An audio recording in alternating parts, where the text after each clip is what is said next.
hari yang luar biasa. Baru kemarin, pahlawan kita, Dash si minifigure pemberani, Bolt si pembangun cerdas. Mereka mencoba menghentikan Baron von Block. Baron dengan penyedot debu raksasa.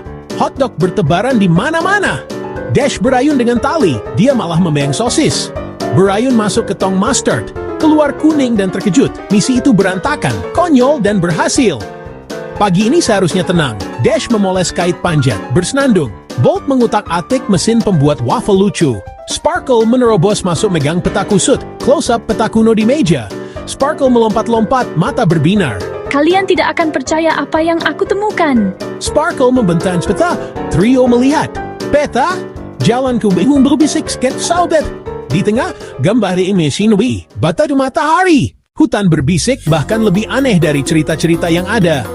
Pohon-pohonnya terbuat dari bata hijau, bata coklat, bahkan bata biru cerah yang tidak serasi. Daunnya adalah potongan transparan yang bergemerincing ditiup angin, membuat suara bisikan lembut yang memberi nama hutan itu. Jalannya terbuat dari ubin halus dan rata, tetapi beberapa longgar bergoyang di bawah kaki mereka saat berjalan.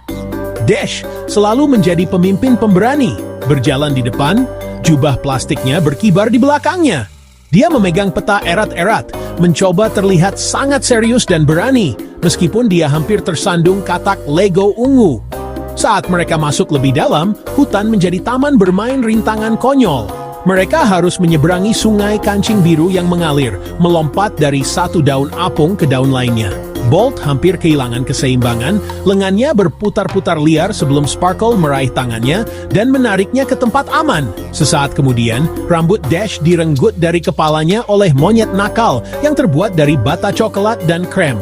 Monyet itu berceloteh, melambaikan rambut itu sebelum Dash akhirnya menjujuknya turun dengan kancing merah mengkilap satu persatu yang dia miliki di sakunya. Kelucuan hutan ada di mana-mana. Pada satu titik, mereka harus mendaki bukit kecil yang terbuat dari bata abu-abu miring. Di tengah jalan, kaki Bolt tiba-tiba lepas. Dia terguling menuruni bukit. Tumpukan segian plastik kuning mendirades dari tumpukan di dia. Aku baik-baik saja. Teriaknya, suaranya sedikit teredam. Tapi kurasa lenganku ada di tempat kakiku seharusnya. Dash dan Sparkle tidak bisa menahan tawa saat mereka bergegas turun untuk membantunya memasang kembali bagian-bagiannya ke tempat yang benar. Tiba-tiba, bayangan raksasa menimpa mereka. Menerobos pepohonan adalah robot besar. Itu tidak ramping atau menakutkan seperti robot di film-film. Yang satu ini adalah mesin yang canggung, dirakit dari bata abu-abu dan hitam yang tidak serasi, dengan satu kaki sedikit lebih pendek dari yang lain, menyebabkannya bergoyang berbahaya setiap langkah. Kepalanya adalah kubah besar yang bening, dan di dalamnya, mengendalikan mesin adalah minifigur berwajah cemberut yang belum pernah mereka lihat sebelumnya. Profesor Gizmo, seorang penemu yang terlupakan dengan rambut putih acak-acakan dan kacamata yang sangat tebal. Berhenti, kalian minifigure pengganggu!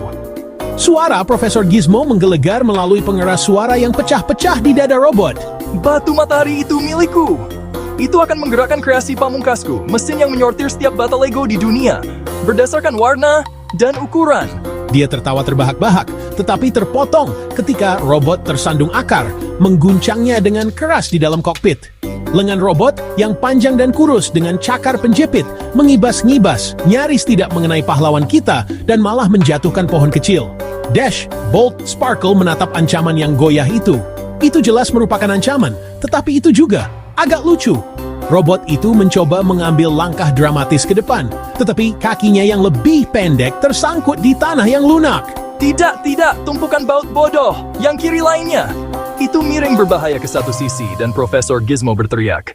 Lengan robot itu mengayun keluar dan tidak sengaja menampar kepalanya sendiri dengan bunyi klank keras. Dengan robot yang hancur berkeping-keping dan Profesor Gizmo yang terlihat kalah, pahlawan kita akhirnya bisa melanjutkan pencarian mereka.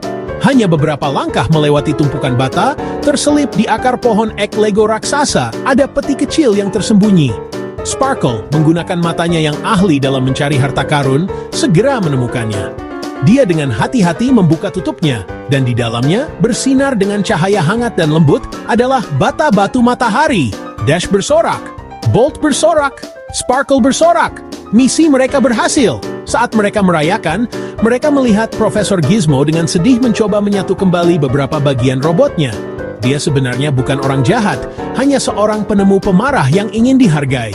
Bolt berjalan mendekat dan memberinya kunci pas. Kau tahu, mesin penyortir bata adalah ide yang cukup keren. Tapi desainmu membutuhkan dasar yang lebih stabil. Profesor Gizmo mendongak, terkejut. Tak lama kemudian, ketiga teman itu membantunya, menyarankan perbaikan dan teknik membangun yang lebih baik.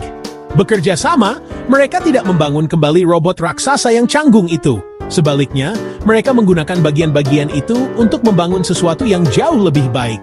Gerobak penyortir bata yang kecil, efisien, dan sangat lucu. Profesor Gizmo sangat gembira. Dia bahkan membiarkan Sparkle menambahkan beberapa dekorasi berkilau. Dia belajar bahwa bekerja dengan teman jauh lebih menyenangkan daripada bekerja sendiri.